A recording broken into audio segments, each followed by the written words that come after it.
here's the Fed's predicament, and it's unfolding in real time.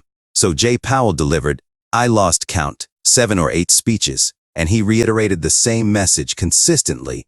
He mentioned that inflation is the top priority. We're set on a course to elevate interest rates. We won't cease until inflation is managed. However, there's some flexibility within that stance. Their objective is 2%.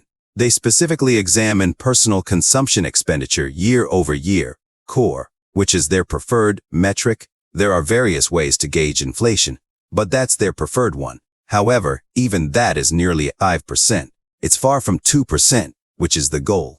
That's the issue. They're striving to reach 2%, but they're significantly distant from that target. Nevertheless, there exists something known as the terminal rate. What exactly is the terminal rate? Well, the exact figure is unknown. I'm unaware because JPAL doesn't have that information, so we're all approximating. Yet the terminal rate is a rate sufficiently high to single-handedly lower inflation without requiring further rate hikes. We might pause here and be confident that inflation will decrease without taking additional actions, because the puzzle is this. They've been raising rates since March 2022. Monetary policy operates with a delay. Inflation peaked in July 2022, and it's been declining since then. Some months, like January, were relatively heated compared to December, but the overall trend has been downward. So, as they raise rates, inflation is decreasing. That's positive. However, here's the uncertainty. They're unsure if inflation is dropping due to their rate increases or if they've already reached the terminal rate without realizing it. Wall Street insists, you've hit the terminal rate. Stop. Please stop. You have control over this. The Fed, though, doesn't believe that repeating one of the most significant errors in monetary policy, akin to what happened with Paul Volcker in 1980s, is the way forward. Volcker began raising rates in 1979. And inflation was declining. However, in 1980s, a severe recession occurred, unrelated to monetary policy. It was caused by Jimmy Carter imposing a limit on credit card interest rates, leading banks to halt issuing credit cards, an action that severely impacted the economy. Consequently, Volcker responded by slashing interest rates by 7 percentage points, not merely 70 basis points, but 7 full percentage points due to the recession, a customary action for the Fed during such times. However, because it was a regulatory blunder, once it was rectified, the economy bounced back vigorously. Consequently, inflation soared even more than when Volcker initially stepped in during 1979. In the early 1980s, to combat this, Volcker had to raise rates to a staggering 20% to rein in inflation, the second time after having reduced them in 1980s. This event is referred to as the Volcker error or blunder. Volcker himself, in discussions with me, admitted it was an error. He conceded that he should have stuck to his plan without concerning himself about the economy and unemployment, solely concentrating on curbing inflation. When he gave in too soon, inflation skyrocketed. JPAL is determined not to replicate that scenario. JPAL is familiar with that episode as much as I am, and he doesn't want to be in the position where ending policies too early causes inflation to soar, necessitating interest rates to reach 15% or some similarly absurd figure. Wall Street contends, you're already at that point, mission accomplished. Powell, however, retorts, not so fast.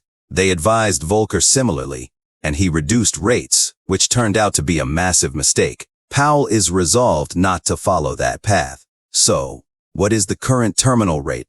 I would estimate it's around 5.5% owing to substantial robust data. Unemployment is down, job creation is up, and retail sales are soaring, not reaching astronomical levels. But these indicators are contrary to what Powell seeks. He hasn't received confirmation that inflation is diminishing solely due to their actions.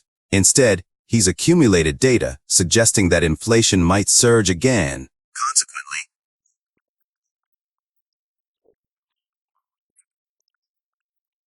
or maybe even higher. Powell consistently stated, I'm unconcerned about a recession or unemployment because the long-term consequences of inflation outweigh these short-term issues. We must endure these to manage the larger problem. He perceives inflation in this manner, a sentiment he has expressed frequently. Enter Silicon Valley Bank. Besides elevating rates, remember QT, quantitative tightening. They were downsizing their balance sheet. Determining the monetary impact of reducing the balance sheet is challenging. However, the best estimation is that for every $1 trillion diminished, it's probably equivalent to a 1 percentage point rise in the Fed funds rate. So, the tightening hasn't solely involved increasing the Fed funds rate. QT must also be considered. Now, let's revisit the bond guarantee and the bailout of the entire banking system. The Fed guaranteed every deposit and every bank in the entire U.S. banking system. We're talking about $6 or $7 trillion worth of assets. They accomplished this by allowing other banks, especially the smaller and medium-sized ones, facing the same predicament as Silicon Valley Bank, to submit their bonds to the Fed. The Fed would then provide cash in return. Now, this is essentially a typical discount operation, but they're offering cash equivalent to the face value.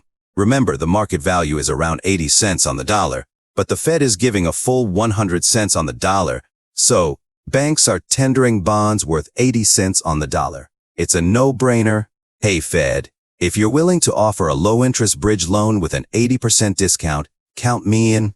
Consequently, banks are poised to take advantage of this opportunity. Moreover, since it's structured somewhat like a repurchase agreement, there's no sale involved, meaning they don't have to mark to market. If they were to sell it to a third party or a dealer, they'd incur a loss. But now, they don't have to face that loss. They're submitting billions, potentially trillions of dollars worth of these bonds, receiving 100 cents on the dollar, the original purchase price, and obtaining cash. Why wouldn't they capitalize on this opportunity continually? Essentially, they've bailed out the entire banking system to the tune of trillions of dollars. They've disregarded the $250,000 limit. Despite what the statute stipulates, they've cast that aside. The moral hazard, the economic ramifications, the consequences of this action are somewhat unimaginable. I could speculate, elaborate, but when Jenny claims it's not a bailout, it's preposterous. This is the most significant bailout in history. I was involved in negotiating the LTCM bailout, and I lived through it. That bailout involved $1 trillion of derivatives. Yet, going back to 1994, the Mexican tequila crisis, navigating through 2008, the 2020s pandemic, I've been directly or indirectly involved in all of them. However, what's unfolding now in terms of bailouts is orders of magnitude greater. Doesn't this mean that numerous banks will dispatch their bonds to the Fed and receive cash? Precisely that. But where does the cash come from?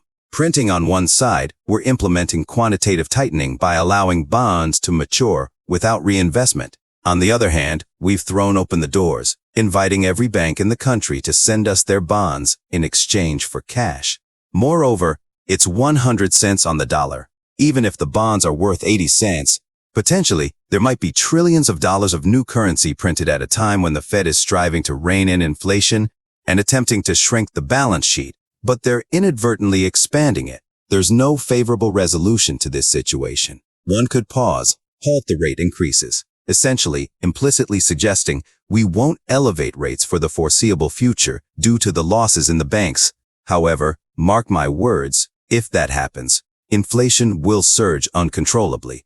Alternatively, they could increase interest rates by 25 basis points, persisting in their fight against inflation. However, this will only exacerbate the bond losses in the banks, compelling them to dispatch more bonds in exchange for additional cash. A third option is removing the safety net and permitting these banks to fail. It's a matter of choosing your poison. Runaway inflation, a severe acute banking crisis, or potentially numerous bank failures leading to a severe recession. All three choices are dire.